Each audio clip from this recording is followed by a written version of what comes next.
ಬಿಜಾಪುರ ಜಿಲ್ಲೆಯಲ್ಲಿ 5 ತಾಲೂಕುಗಳಿವೆ. ಹಾಗೆಯೇ 8 ವಿಧಾನಸಭಾ ಮತಕ್ಷೇತ್ರಗಳಿವೆ. ಬಿಜಾಪುರ ಜಿಲ್ಲೆಯ 5 ತಾಲೂಕಾ ಪಂಚಾಯತ್ಗಳ 144 ಮತಕ್ಷೇತ್ರಗಳಿಗೆ ಮತ್ತು ಜಿಲ್ಲಾ ಪಂಚಾಯತ್ ವ್ಯಾಪ್ತಿಯ 38 ಮತಕ್ಷೇತ್ರಗಳಿಗೆ ಚುನಾವಣೆ ನಡೆಯಲಿದೆ. ಈ ಹಿಂದಿನ ಜನಪ್ರತಿನಿಧಿಗಳು ಮಾಡಿದ್ದೇನು, ಮುಂಬರುವ ತಾಲೂಕಾ ಪಂಚಾಯತ್ ಮತ್ತು ಜಿಲ್ಲಾ ಪಂಚಾಯತ್ ಜನಪ್ರತಿನಿಧಿಗಳಿಂದ ನಿರೀಕ್ಷೆಯನ್ನು, ಅವರಿಂದ ಯಾವ್ಯಾವ ಅಭಿವೃದ್ಧಿ ಕಾರ್ಯಗಳನ್ನು ಜಿಲ್ಲೆಯ ಜನತೆ, ಅದರಲ್ಲೂ ಗ್ರಾಮೀಣ ಭಾಗದ ಜನತೆ ಏನು ನಿರೀಕ್ಷೆ ಮಾಡ್ತಾ ಇದ್ದಾರೆ ಅಂತ ತಿಳಿಯೋಣ ಪಂಚಾಯತ್ ಪಯಣ ಮಾಲಿಕೆಯಲ್ಲಿ. ಬಿಜಾಪುರ ಜಿಲ್ಲೆಯಲ್ಲೊಂದು ಸುತ್ತು ಪಂಚಾಯತ್ ಪಯಣ ಸುವರ್ಣ ನ್ಯೂಸ್ನೊಂದಿಗೆ ಪ್ರಾರಂಭಿಸೋಣ.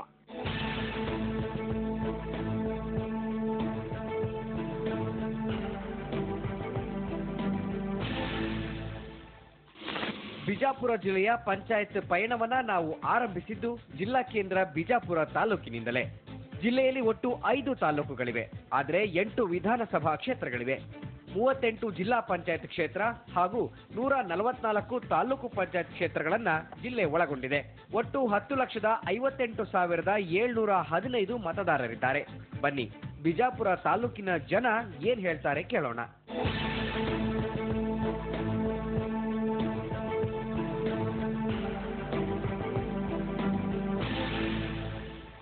ನಾವೀಗ ಬಿಜಾಪುರ ತಾಲೂಕಿನ ತಿಗಣಿಗಿರಿ ಬಿದರಿ ಗ್ರಾಮದ ಹೊರವಲಯದಲ್ಲಿದ್ದೀವಿ. ತಮ್ಮ ಮುಂಬರುವ ಆಯ್ಕೆ ಆಗುವಂತ ಅಭ್ಯರ್ಥಿಗಳ ಬಗ್ಗೆ ಏನು ಅಭಿಪ್ರಾಯ ವ್ಯಕ್ತಪಡಿಸೋರು ಅಂತ ಕೇಳೋಣ. ಒಂದ್ ವರ್ಷ ಮಳೆ ಆಕತಿ, ಒಂದ್ ವರ್ಷ ಆಗಂಗಿಲ್ರಿ. ಮತ್ ನಮ್ಗೆ ದುಡು ಅಂತೂ ತಪ್ಪಂಗಿಲ್ಲ. ಯಾರು ಓಟ್ ಕೇಳಕ್ ಬರ್ತಾರ, ಕೇಳಕ್ ಬಂದ್ರೆ ಹಾಕಿಸ್ಕೊತಾರಿ, ಕೆಲಸ ಮಾಡಂಗಿಲ್ಲ, ತಾವು ಬಡ್ಕೋತಾರ. ಹಿಂದೆಗಡೆ ಏನ್ ಮಾತಾಡ್ಸಂಗಿಲ್ರಿ ನಮ್ಮನ್ನ ಸರ್. ಎಷ್ಟೋ ನೋವು ಕಷ್ಟಗಳಲ್ಲಿ ರೈತರು ಇವತ್ತು ಜೀವನ ಮಾಡ್ತಾ ಇದ್ದಾರೆ. ಕೇವಲ ಇವತ್ತು ರೈತಾಪಿ ಕುಟುಂಬದವ್ರಿಗೆ ಅಷ್ಟೇ ಅಲ್ಲ, ಸಾಮೂಹಿಕವಾಗಿ ಸಮಾಜದ ಬಗ್ಗೆ ಎಲ್ಲ ಪ್ರಗತಿಪರವಾದ ಎಲ್ಲ ಮತ ಬಾಂಧವರ ಬಗ್ಗೆ ಒಂದು ಕಾಳಜಿಪರವಾದ ಕೆಲಸ ಮಾಡಬೇಕು. ಮಗ್ಗಲದಾಗ ಕೃಷ್ಣಾ ನದಿ ಆದ್ರೂ ಇಲ್ಲಿ ನೀರಾವರಿ ಮುಖ್ಯಮಂತ್ರಿ ಬಂದ್ರು ಮಾಡಿಲ್ಲ, ಯಾವ MLA ಬಂದ್ರು ಮಾಡಿಲ್ಲ. ಮತ್ತೆ ಇಲ್ಲಿ ರೈತರಿಗೆ ಒಂದ್ ವರ್ಷ ಮಳೆ ಆಕತ್ರಿ, ಒಂದ್ ವರ್ಷ ಮಳೆ ಆಗಂಗಿಲ್ಲ. ಬಹಳ ತೊಂದರೆಗಳಿರ್ತಾವ. ಮತ್ತೆ ಅವ್ರ ರೈತರು ಬದುಕಬೇಕಾದ್ರೆ ಒಂದ್ ಏನು ವ್ಯವಸ್ಥೆ ಮಾಡ್ಬೇಕು.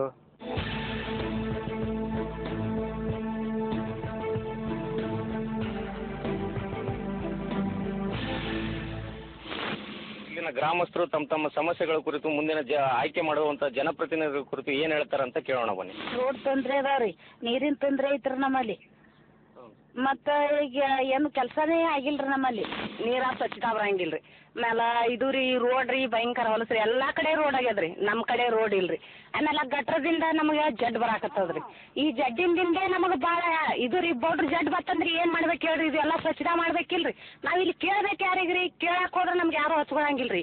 ಈಗಾಗಲೇ ನೀವು ರಾಜಕೀಯ ಮಾಡಿದ್ರೆ ನಮ್ಗೆ ಯಾರು ಕೇಳ್ಬೇಡ್ರಿ ಹೇಳ್ಬೇಡ್ರಿ ಇರ್ತಾರ್ರಿ. ಅವ್ ಕೇಳ್ಬೇಡ್ರಿ ಅಂದ್ರೆ ನಾವ್ ಯಾರಿಗೆ ಕೇಳೋಣ್ರಿ? ಯಾರಿಗೆ ಕಳ್ಸೋರಿಗೆ ಕೇಳ್ಬೇಕ್ರಿ. ಪಂಚಾಯತ್ಯಾಗ ಏನ್ರಿ ಕೇಳಕ್ ಹೋದೇವಂದ್ರ ನೀವು ಸೌಕಾರ ಅದ್ರಿ, ನಿಮ್ಗೆ ಏನು ಮಾಡಂಗಿಲ್ಲ, ನಮ್ಗೆ ಹಕ್ಲಾಸೆ ಬಿಡ್ತಾರ. ಹಿಂದಿದ್ದವ್ರು ಅವ್ರಿಗೆ ಮಾತಾಡಕ್ಕೆ ಬರಂಗಿಲ್ಲ, ಏನ್ ಕೇಳ್ಬೇಕ್ರಿ ಅವ್ರು? ನಮಗೆ ಕುಡ್ಲಿಕ್ಕೆ ನೀರು ಇರ್ಲಿಕ್ಕೆ ಎಲ್ಲರೂ ಹೋಗ್ತಿರ್ತೇವೆ. ಆಸ್ಪತ್ರೆದ ಏನಾಯ್ತಪ್ಪ ಅಂತಂದ್ರೆ ಹೆಚ್ಚು ಕಮ್ಮಿ ನಮ್ಮಲ್ಲಿ ಡೆಲಿವರಿ ಕೇಸಿಂದ್ರೆ ಬಿಜಾಪುರ ಬೇಕು. ಬಿಜಾಪುರ ತನಕ ಬದುಕ್ತಾವೋ ಸಾಯ್ತಾವ ನಮ್ಗೆ ಗೊತ್ತಿಲ್ಲ. ಆ ಪರಿಸ್ಥಿತಿ ಐತಿ ಇಲ್ಲಿ. ಯಾವುದೇ ರೀತಿ ಕೆಲಸನೂ ಮಾಡಿಲ್ಲ ನೋಡಿ. ಸುವರ್ಣ ಗ್ರಾಮ ಯೋಜನೆ ಆಯ್ತು ಬಂದಿದ್ರು, ಬಟ್ ಇನ್ನೊಂದು ತಿಂಗಳಾಯ್ತು ಓಪನಿಂಗ್ ಮಾಡ್ಬಿಟ್ಟು ಇನ್ನೂ ಯಾವುದೂ ಕೆಲಸ ಆಗಿಲ್ಲ. ಗ್ರಾಮಾಭಿವೃದ್ಧಿಗೆ ಸಲುವಾಗಿ ಏನೇನು ವ್ಯವಸ್ಥೆ ಬೇಕು ಆ ವ್ಯವಸ್ಥೆಗಳು ಇಲ್ಲಿ ತನಕ ಆಗಿಲ್ಲ. ಊರು ಸರಿಯಲ್ಲಿ ಓಣಿಗಳಲ್ಲಿ ಸರಿಯಾದಂಥ ಚರಂಡಿಗಳ ವ್ಯವಸ್ಥೆ ಇಲ್ಲ, ರಸ್ತೆಗಳಿಲ್ಲ. ಆಮೇಲೆ ಎಲ್ಲಿ ಬೇಕಾದಲ್ಲಿ ಮಲಮೂತ್ರ ವಿಸರ್ಜನೆ ಮಾಡ್ತಾರೆ. ಅದನ್ನ ನಮ್ಮ ಗ್ರಾಮ ಪಂಚಾಯತಿಯವರು ನೋಡಂಗಿಲ್ಲ. ತಾಲೂಕ್ ಪಂಚಾಯತಿ ಮತ್ತು ಜಡ್ಪಿದವರು ಅಂತೂ ಮೊದಲೇ ಹಾಯಂಗಿಲ್ಲ. ಈ ಕಡೆ ಗ್ರಾಮ ಪಂಚಾಯತಿ ಅಧ್ಯಕ್ಷ ಅಲ್ಲಿ ಒಟ್ಟು ಯಾರೇ ಇದ್ರು ಒಟ್ಟು ಕೆಲಸ ಮಾಡಂಗಿಲ್ಲ. ಇಲ್ಲಿ ಬರ್ತಾರ, ಗ್ಲಾಸ್ ಏರಿಸ್ತಾರ, ಅವ್ರು ತಮ್ಮ ಊರಿಗೆ ಹೋಗ್ಬಿಡ್ತಾರ. ಇಲ್ಲಿ ಅಭಿವೃದ್ಧಿ ಕೆಲಸನೇ ನಮ್ಮ ಊರಲ್ಲಿ ಒಟ್ಟೆ ಇಲ್ಲ. ಇಲ್ಲಿ ಸ್ಟೇಷನ್ ಬ್ರಿಡ್ಜ್ ಆಗುತ್ತೆ ಹೇಳ್ತಾರೆ. ಸ್ಟೇಷನ್ ಬ್ರಿಡ್ಜ್ ಮಾಡಿಲ್ಲ, ಏನು ಮಾಡಲಿ. ಬ್ರಿಡ್ಜ್ ಆಗ್ಯಾವ ಬರ್ತದೆ, ಕೆಲಸ ಚಲೋ ಆಗ್ತದೆ. ನಾಳೆಗೆ ಚಲೋ ಆಗ್ತದೆ, ಬರ್ತಾನೆ ಭಾಷಣ ಮಾಡಿ ನಾಳೆಗೆ ಚಲೋ ಆಗ್ತಾನ. ಆದ್ರೆ ಒಂದು ಕೆಲಸ ಅಂತ ಮಾಡಿಲ್ಲ.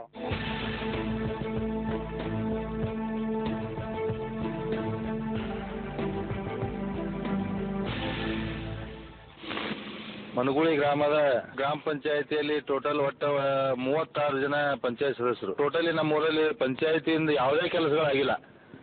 ಯಾವ ಕೆಲಸಗಳಿಲ್ಲ. ಒಂದು ಶೌಚಾಲಯ ಇಲ್ಲ, ಒಂದು ಸರಿಯಾದ ಧೋಬಿಘಾಟ, ಹೆಣ್ಮಕ್ಳು ಗೀಲಕ್ಕ ಮಾಡಕ್ಕೆ ಧೋಬಿಘಾಟ ಇಲ್ಲ. ಈಗ ನಡುವರಾಗ ಅಲ್ಲಿ ಎಲ್ಲರೇ ಯಾರು ಮೂತ್ರಿ ಮಾಡ್ಬೇಕಂದ್ರೆ ಏನು ಯಾವುದೂ ವ್ಯವಸ್ಥೆ ಇಲ್ಲ. ಪಂಚಾಯತಿನಿಂದ ಬಂದಂಥ ಅನುದಾನ ಅದು ಏನಾಗ್ತದೆ ಅನ್ನೋದು ಏನೂ ಗೊತ್ತಿಲ್ಲ. ಆದರೆ ಯಾವ ಅನುದಾನವೂ ಸರಿಯಾಗಿ ಸದ್ಬಳಕೆಯಾಗಿ ಈ ನಮ್ಮ ಗ್ರಾಮದಲ್ಲಿ ಪಂಚಾಯತಿ ಅನುದಾನದಲ್ಲಿ ನಿರ್ಮಾಣವಾಗುವಂಥ ಯಾವುದೇ ಒಳ್ಳೆಯ ಕೆಲಸ ಯಾವೂ ಆಗಿಲ್ಲ. ಹಿಂದೆ ಮಾಡಿದಂಥ ಅಧಿಕಾರಿಗಳಾಗಲಿ ಅಥವಾ ರಾಜಕಾರಣಿಗಳಾಗಲಿ ಯಾವುದೂ ಸುಧಾರಣೆ ಪತ್ರವಂತೂ ಒಯ್ದಿಲ್ಲ. ನಮ್ಮ ಊರಾಗ ಇಂಥ ಊರಾಗ ಒಂದು ರೋಡ್ ಇಲ್ಲ, ಎಲ್ಲ ಕಡೆನೂ ಗಟಾರ, ಎಲ್ಲಿ ಬೇಕಲ್ಲಿ ಗಟಾರ ಅದಾವು, ಎಲ್ಲಿ ಬೇಕಲ್ಲಿ ಯಾವುದೂ ಇಲ್ಲ, ಯಾವುದೇ ಒಂದು ರೋಡ್ ಕೆಲಸ ಆಗಲಿ ಅಥವಾ ಇದು ಆಗಲಿ ಯಾವುದೂ ಆಗಿಲ್ಲ. ಊರಲ್ಲಿ ಗಟ್ರ ಅದ ಇಲ್ಲ ಗೊತ್ತಾಗುವುದಿಲ್ಲ. ಈಗ ರಸ್ತೆ ಅಭಿವೃದ್ಧಿ, ಕೆಲವೊಂದು ಸರ್ಕಾರದ ಅನುದಾನ ರೈತರಿಗೆ ಏನು ಬರಬೇಕು, ಕೂಲಿ ಕಾರ್ಮಿಕರಿಗೆ ಏನು ಬರಬೇಕು, ಮತ್ತು ಇನ್ನುಳಿದ ಈ ಗ್ರಾಮಗಳಿಗೆ ಏನು ಬರ್ಬೇಕು ಅನ್ನೋದು ಎಲ್ಲ ತಾವೇ ನುಂಗ್ ಹಾಕೊಂಡ್ಬಿಡ್ತಾರ.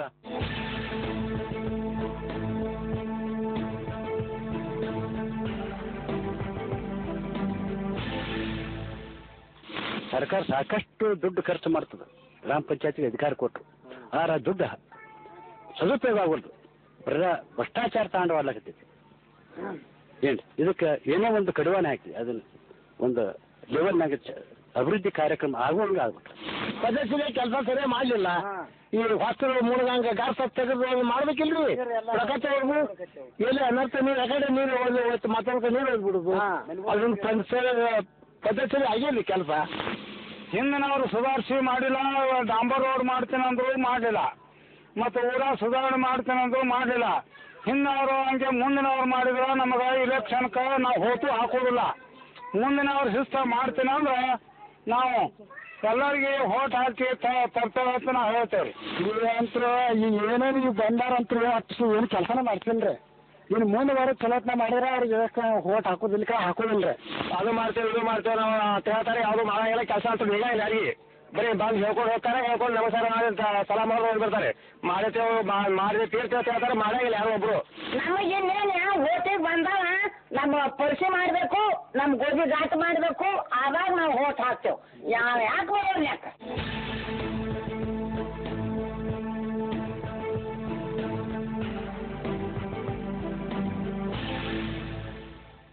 ಪಂಚಾಯತ್ ಪರಿಣಾಮಾಲಿಕೆಯಲ್ಲಿ ನಾವು ಇಂಡಿ ತಾಲೂಕಿಗೆ ಪ್ರಯಾಣ ಬೆಳೆಸುವ ಮುನ್ನ ಒಂದು ಸಣ್ಣ ವಿರಾಮ.